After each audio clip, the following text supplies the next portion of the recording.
Railway line है वहां सुबह 4:30 बजे एक शव मिलता है जिसका सर ही नहीं होता है।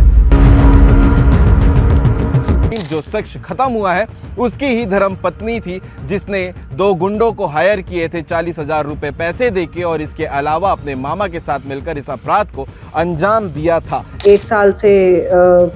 ये उनके बीच में लड़ाई झगड़ा चल रहा था, तो उसने ये योजना बनाई थी कि अपने पति की हत्या करेगी। शख्स जिसका शव वहां मिला है उसके हाथ में इंग्लिश में गुदना गुदाया हुआ था GK, ऐसा नाम उसके सामने लिखा हुआ था GK जोशी। और इससे ही पुलिस को सबसे मुख्य चीज मिली थी जिसे जांच करने में आसानी हुई। परेशान करता है और उससे वो तंग आ गई थी और इसी तंग आने की वजह से उसने जो है ये कदम को उठाया कि अब उसको अपने पति को रास्ते से हटाना था। जो कुसुम जोशी उसकी पत्नी थी, इसके ऊपर भी ये सबसे बड़ा आरोप लगा है कि हत्याकांड की मास्टरमाइंड है, मारपीट और अननेचुरल सेक्स से परेशान थी, इसीलिए हत्या की साजिश की और 40,000 रुपए सुपारी दी थी। ब्रेन रनओवर से उसके बॉडी पार्ट्स ऐसे हो जाएं कि आइडेंटिफिकेशन डिफिकल्ट हो जाए, तो इसमें आइडेंटिटी एस्टैब्लिश करना एक बड़ा चैलेंज था। नमस्कार, जय हिंद, जय भारत, जय छत्तीसगढ़। आज इस वीडियो को देखने के बाद आप भी ताज्जुब हो जाएंगे कि कोई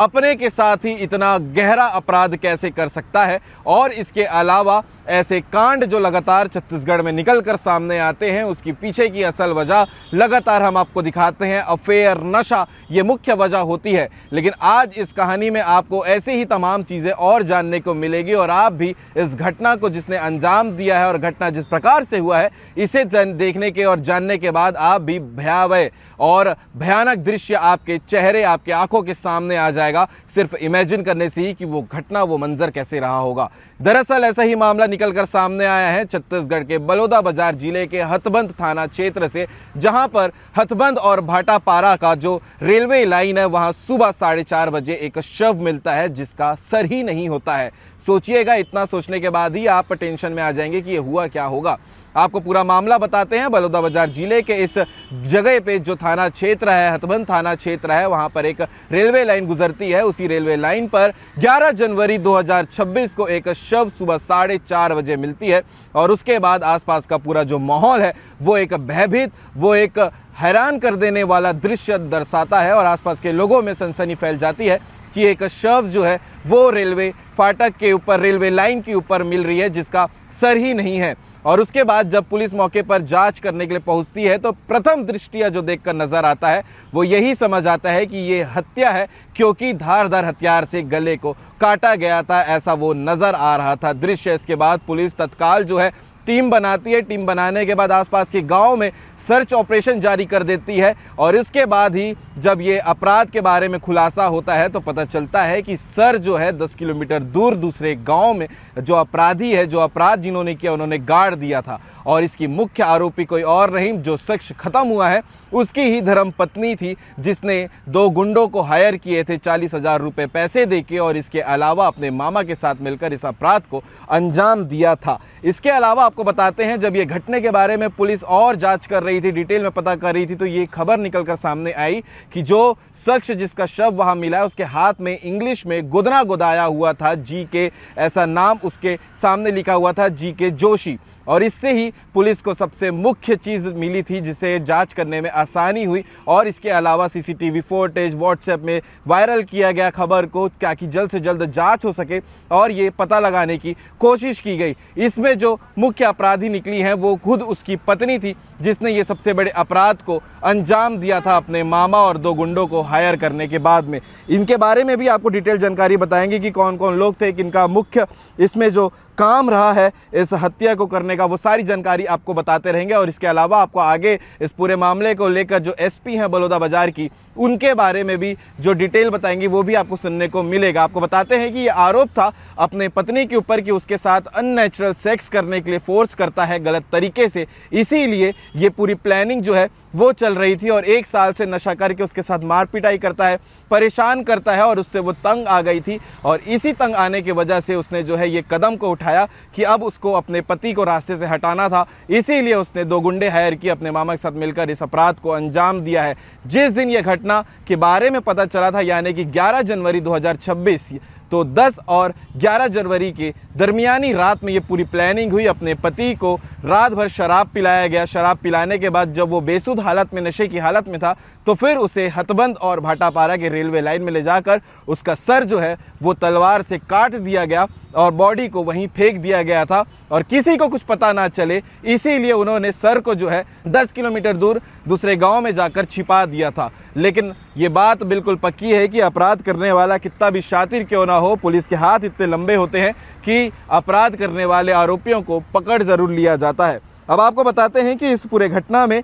कौन कौन लोग इसमें शामिल थे। सबसे पहला जो मृतक, जो जिसका शव मिला था रेलवे लाइन पर, उसका नाम जो हाथ पे लिखा हुआ था GK जोशी, तो ये बाद में निकलकर सामने बात आई कि गैस कुमार जोशी जो 29 साल का है, 39 यानी कि 29 साल का जो ये शख्स है, ये इसकी शव थी जो रेलवे लाइन पर मिली थी और इसके ऊपर आरोप था कि ये लगातार अननेचुरल सेक्स और ज़बरदस्ती सेक्स के लिए परेशान करता था और इसीलिए इसे रास्ते में हटाने का जो है निर्णय इसकी पत्नी ने अपने मामा और 2 गुंडों के साथ में लिया था। इसके अलावा आपको बताते हैं कि जो कुसुम जोशी उसकी पत्नी थी, इसके ऊपर भी ये सबसे बड़ा आरोप लगा है कि हत्याकांड की मास्टरमाइंड है, मारपीट और अननेचुरल सेक्स से परेशान थी, इसीलिए हत्या की साजिश की और 40,000 रुपये सुपारी दी थी। इसके अलावा जो इसका मामा है वो था राजेश भारती, जिसने हत्या करने वाले 2 लोगों को हायर किया था और उसके बारे में बताई थी। बाकी जो 2 मेन आरोपी और साथ में है वो है दारा सिंह अनंत जो 44 साल के हैं और साथ ही करण अनंत जो 34 साल का है। ये दोनों ने रेलवे लाइन पर उस शख्स के सर को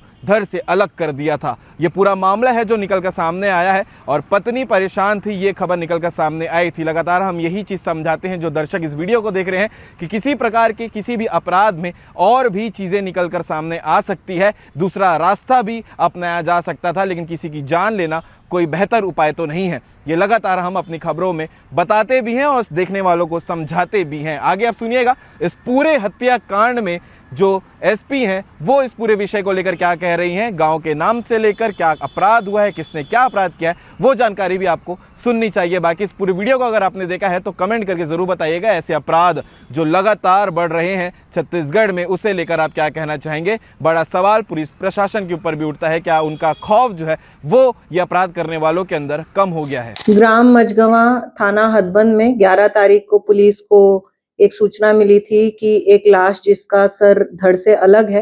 रेलवे ट्रैक पे ये लाश की सूचना मिली थी। इनिशियली RPF ने उसको सूचित किया था और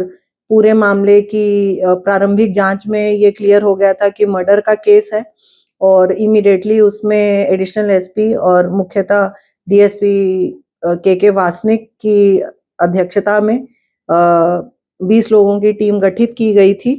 मामले को देखने में और 8 दिन के कड़े प्रयासों के बाद इसमें हमको सफलता हासिल हुई है, जिसमें पूरे मामले कॉन्ट्रैक्ट किलिंग का होना परिलक्षित हुआ है, जिसमें जो मृतक है गैस कुमार जोशी जो थाना बेमित्रा का रहने वाला है, पोतीटी गांव का, उसकी पत्नी ने जो उससे लड़ाई झगड़ा और अमानवीय व्यवहार से 1 साल से ये उनके बीच में लड़ाई झगड़ा चल रहा था, तो उसने ये योजना बनाई थी कि अपने पति की हत्या करेगी और अपने मामा और जो भाटापारा का रहने वाला है और 2 कॉन्ट्रैक्ट किलर्स को उन्होंने हायर किया और घटना दिनांक को जो है ग्राम दरचुरा में पति पत्नी आए और पति को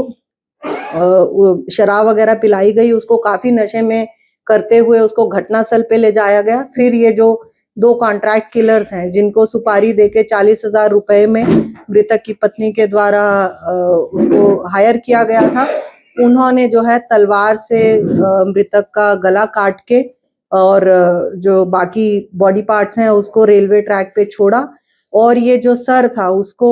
दूसरे गांव में जाके, गांव डिग्गी में जाके उसको साक्ष्य छुपाने की नीयत से उसको वहां पे बरी किया। ये पूरे मामले में अभी पुलिस ने 4 आरोपियों को गिरफ्तार कर लिया है और जो इसमें प्रयुक्त तलवार है और उसी के साथ में जो स्कल और मोबाइल फोन है मृतक का और उसका जूता जो मिसिंग था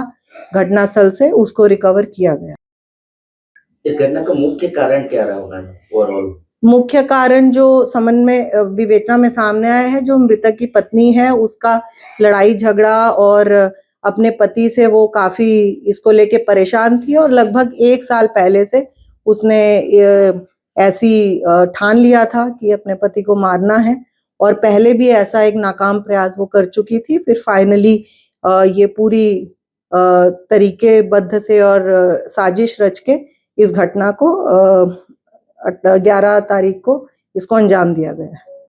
आपके द्वारा इसमें 5,000 रुपए की भी घोषणा किया गया था। जी, इस पूरे मामले में क्योंकि जो बॉडी थी वो हेडलेस थी, तो उसको आइडेंटिफाई करना हमारी टीम के लिए बहुत बड़ा चैलेंज था। इसी के साथ में उसको रेलवे ट्रैक पे इस उद्देश्य से आरोपियों के द्वारा फेंका गया था कि वो ट्रेन रन ओवर का केस लगे, या बॉडी अगर ट्रेन रन ओवर से उसके बॉडी पार्ट्स ऐसे हो जाएं कि आइडेंटिफिकेशन डिफिकल्ट हो जाए, तो इसमें आइडेंटिटी एस्टैब्लिश करना एक बड़ा चैलेंज था। और 100 पुलिसकर्मियों की टीम इसमें लगातार 1 हफ्ते से दिन रात मेहनत कर रही थी, और इसी सफलता को देखते हुए पूरी टीम को